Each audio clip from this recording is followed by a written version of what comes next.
Hey traders, Raghee here. Happy Friday, everybody. Welcome to Charts and Coffee. All right, great to see everybody.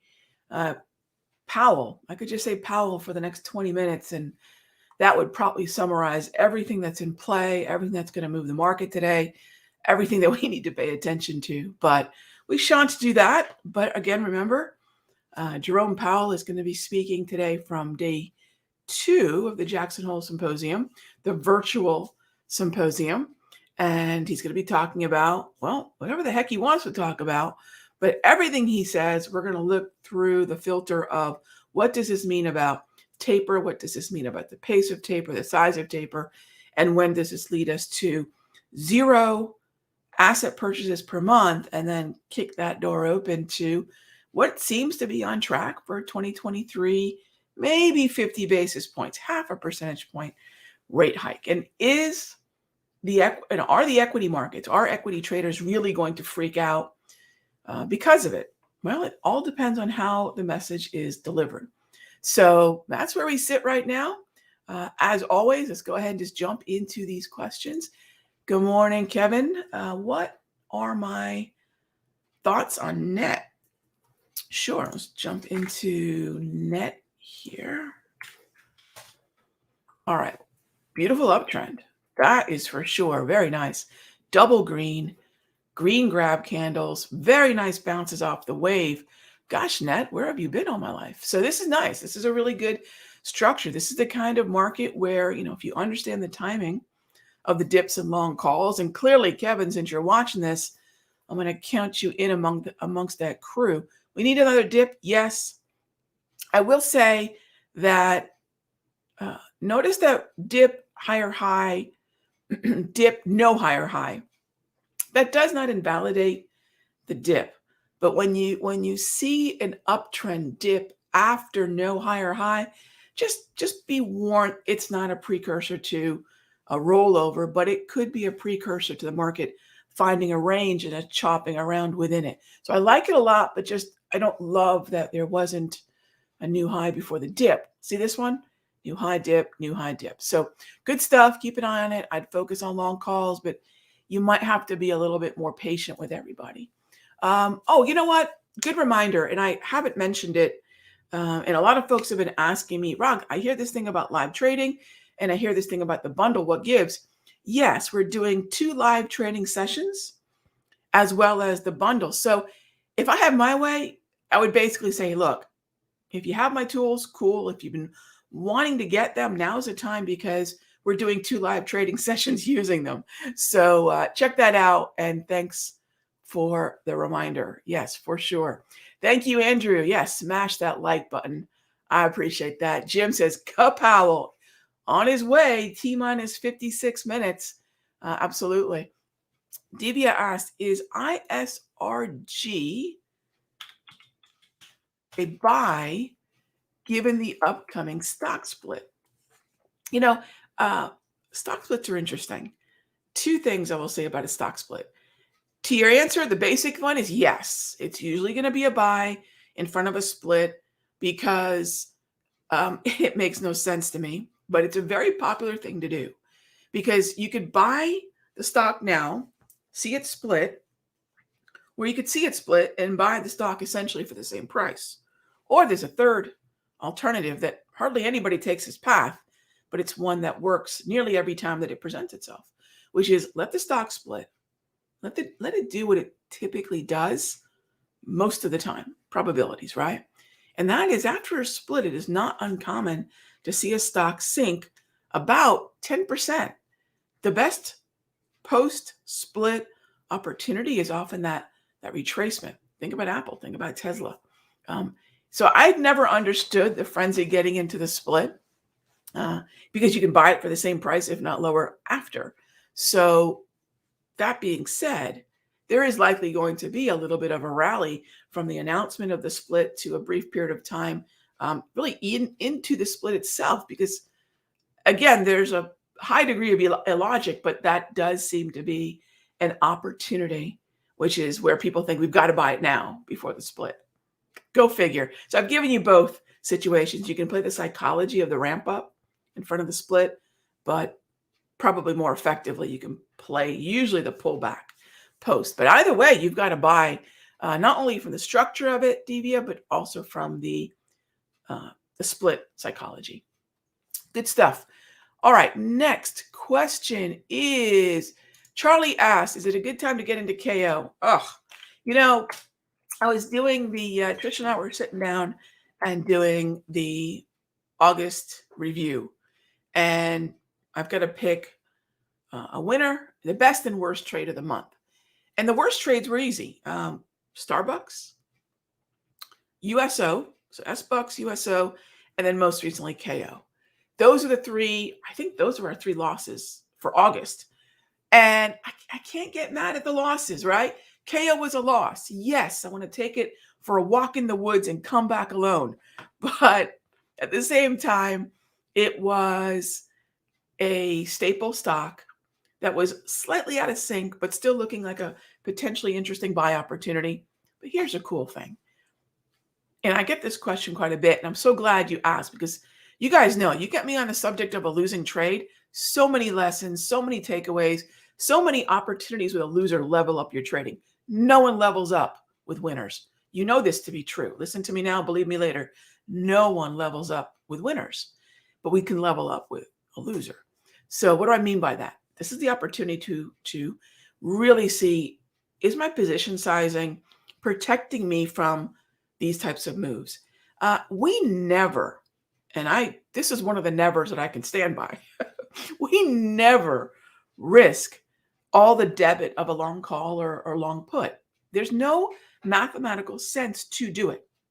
We know that inside 21 days, theta decay kicks in, and we know that mathematically there is a very low probability that an option that is lost greater than 50% or more of its value, it's very unlikely to come back. So why the heck would I just, let the whole trade go to zero? You know what that reminds me of? I had a bodybuilding, fitness person friend of mine, and she used to always tell me it was so funny because she had to diet down for all these magazine covers. And she said, when people get off their diet, what do? Well, I had that bowl of ice cream. Let's have the pizza and the pancakes and whatever else. We already fell off the wagon. She goes, you know what that's like? So what is that like? She goes, that's as if you had one flat tire and ran around and flattened the other four. Because what the heck? I got one flat tire. And she's so right. So I look at it this way when it comes to options. We've lost this much. I'll risk full debit. That kind of thing. Bad idea. So this is a lesson in paper cuts. And there's another lesson.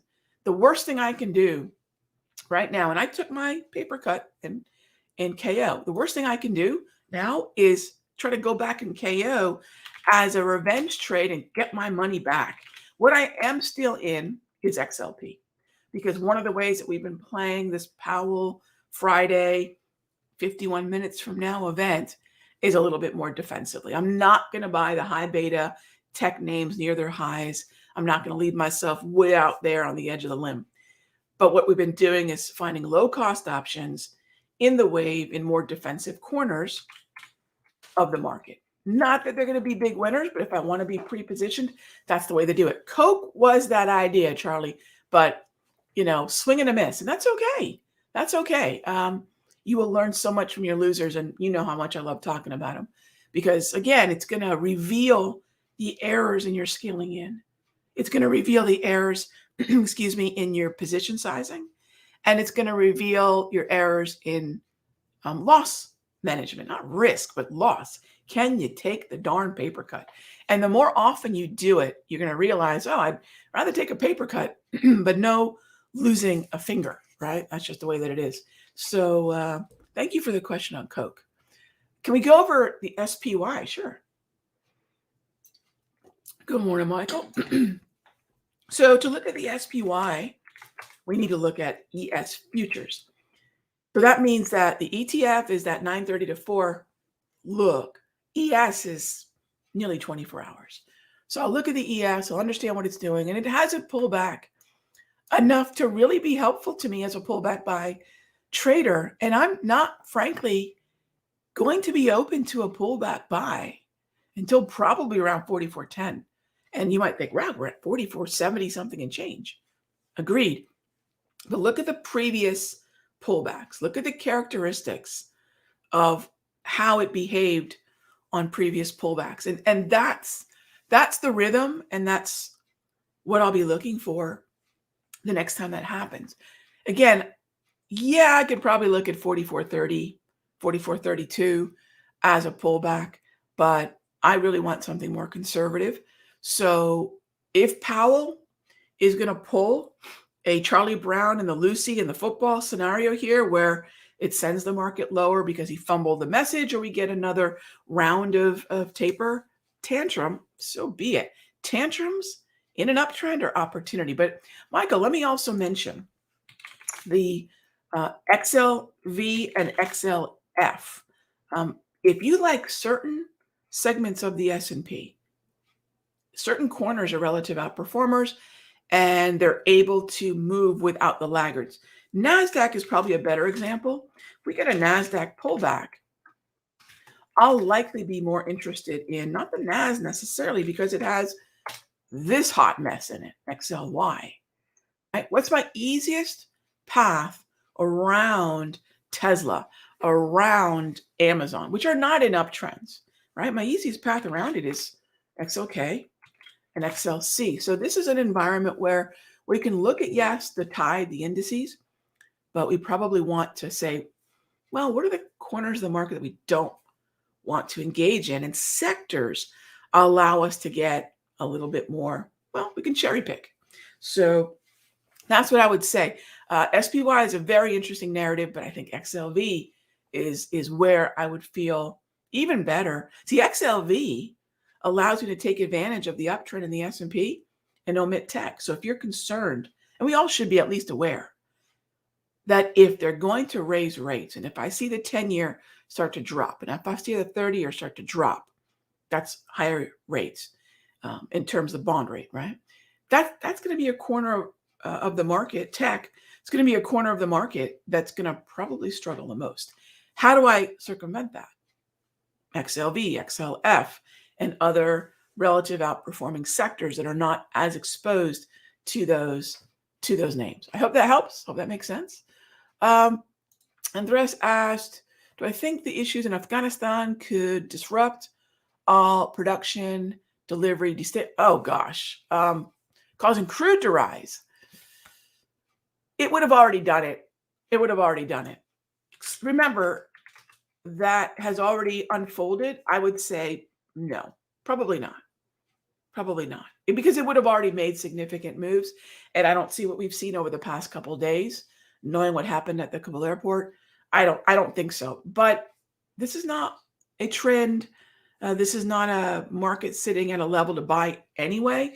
So that news, so Andres, news can never be a buy for me, right? If I have a setup, we could say there's a minor a minor low reversal through the high of 68.30. We can say things like that, but I really don't have a great setup here. So news is great, but news has got to dovetail with an actual setup on the charts for me. So thank you for the question. I'm sure a lot of folks are thinking similar things, but I think that, remember, the markets are always a discounting mechanism, and what's known in the news is priced in to the, priced in, and we can see it on the chart. When I can't see it on the chart, I've got to at least pause and ask myself, is that actually a catalyst for buying or selling? The next question is for SRPT. SRPT? Oh, SRPT? I know there's a play at SPRT. Look, it's going higher. It's going to open at what, 46, 48 bucks? Not my kind of thing. I don't play meme stocks. This is a meme at this point. I did not see it on Swaggy, so I really wouldn't put this on the meme list. I don't know the narrative behind this. I don't play this kind of insanity. It's great if you're in it. Enjoy the ride. Elevator is going up. That's amazing. That's the elevator. What's that place in Chicago where they put you in that super duper fast elevator and it just zips you up to the top of that view? I've done it twice and I can't remember. But anyways, that's what this thing's doing right now. So anyway, having said that, this is not my kind of trade. If you're in already, enjoy the ride. I would not engage it today. But it's a meme stock for as many folks that it's gonna make really happy. We know there's gonna be a whole group of folks who are gonna get crushed by this. So I'm the wrong person to ask, but I appreciate the question, Andrew. And it's gonna be a heck of a narrative that we'll hear a lot of. So cool ride, no doubt. And by the way, it's been double green since June 27. All right. So June 27 is, that's where you say to yourself, well, if there's a buy to be had, this is a trend and dips are buyable.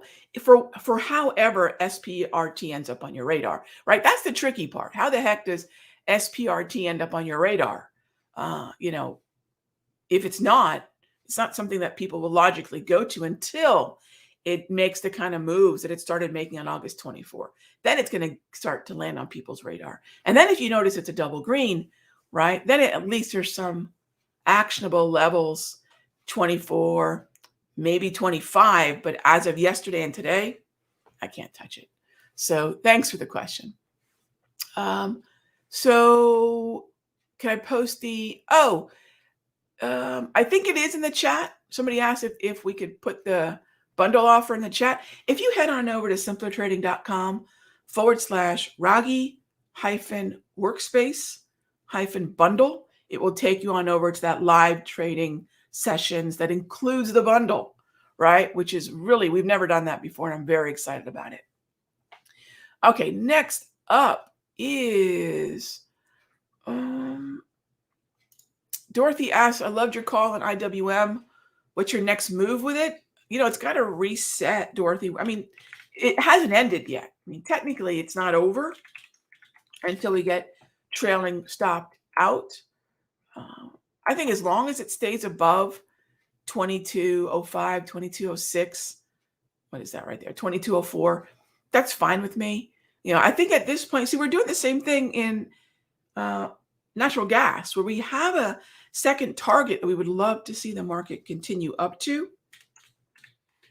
But I really want more. And in IWM, I'll play the same thing. I really want more. And we have the latitude to want more when we have a first target. So, for example, when I send out an alert, the target's already included because we've got to know where to pay ourselves. And why is that target not being way out in the stratosphere? Why is a prudent first target so important? It's important because that's where the risk management begins. You might say, what does that mean? That means once we hit the first target, the trade's a winner. We move our risk-based stop to a break even. We scale out. We do all the things we're supposed to do, pay ourselves and protect the downside. So once I've done that, that's where I get really greedy, Dorothy. That's where I'd like to see, more. So one of the worst things we can do is when a market's working, that we get in its way. So I'll put a trailing stop, which is akin to putting a safety net. So we'll safety net natural gas. We'll safety net this Russell buy, knowing that we've hit the first target, knowing that there is more we'd like to see, but clearly respecting that this could be where the market rolls over again. And then when we get back down to the lower end of this distribution range, like we did on the 19th of July and then again on the 19th of August. Oh, look at this 19th thing. All right. I guess that means we'll be doing this on September 19th. I don't know, but I've got to get back down to that lower level. So thank you for the question. So the link for the class. So yeah, I guess you could look at it as sort of a class. It's live trading. It's a live trading session, 2 of them using the tools that are in the bundle. It's a bundle offer, but to me, it's a live trading thing where we can use it together. That's the simplertrading.com/Raghee-workspace-bundle. So thanks for the question. I appreciate that. NVIDIA, Benny. All right, what do we got going on in NVIDIA? So beautiful uptrend, no pullback, and nothing I can do.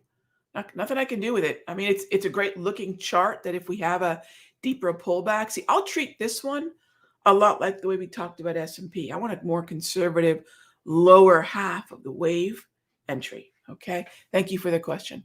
Roku and Michael, you mentioned Starbucks gets the gold medal. Yeah, the gold medal of the three losers from this month, right? The gold medal for being the worst. The gold medal for being off my Christmas card list, right? All right. So Roku's a downtrend. So the question about Roku was a 45-day outlook. Ian, I don't know. I don't know where we're going to be in 45 days. I don't even know what I'm going to be doing in 45 days, nonetheless a stock. But here's what I can tell you. The lower lows are likely not only because we've gone red on the grab candles and red on the JT, but the real level that's going to dictate lower lows as we go forward into the fall trading season is whether or not we can break that point of control that you see there and the 200 EMA. Until we establish weakness below what I call that 200 EMA, the equator, we need to get into the southern, if not bearish hemisphere. Till that happens, this might just chop, or it might form a 1, 2, 3 and bounce. Even within the context of double red, that 200 EMA is a indicator that transcends technical analysis. So until we get below that, I don't believe the downside is as likely. But of all the things I could focus on, I don't know that this is one that would get a lot of my attention because it's above the 200, but it's gone double red. It's not an uptrend. I mean, let's look at the broader markets. The moment we look at an individual name that's not tagging along with the broader market conversation, we're going to run into trouble because it's doing its own thing. I'd rather find a stock doing its own thing, being a relative outperformer to the upside, not the other way around. And if I am looking for shorts, my friend, I'm going to look in airlines. I'm going to look in transports. So that's what I'm looking at right now. All right. So thanks as always for all the questions and for joining us for Charts and Coffee every morning, Monday through Friday, 9 to 9:20-ish. Okay. Thanks so much for being here. I'll see you all on Monday. Heads up, we've got Powell in 38 minutes. And let's see how he delivers this message. Taper, pace, how does the market respond to now what is likely going to be some sort of timeline to probably November and 15 billion less in asset purchases per meeting. All right, gang, be good to each other. I'll talk with you soon.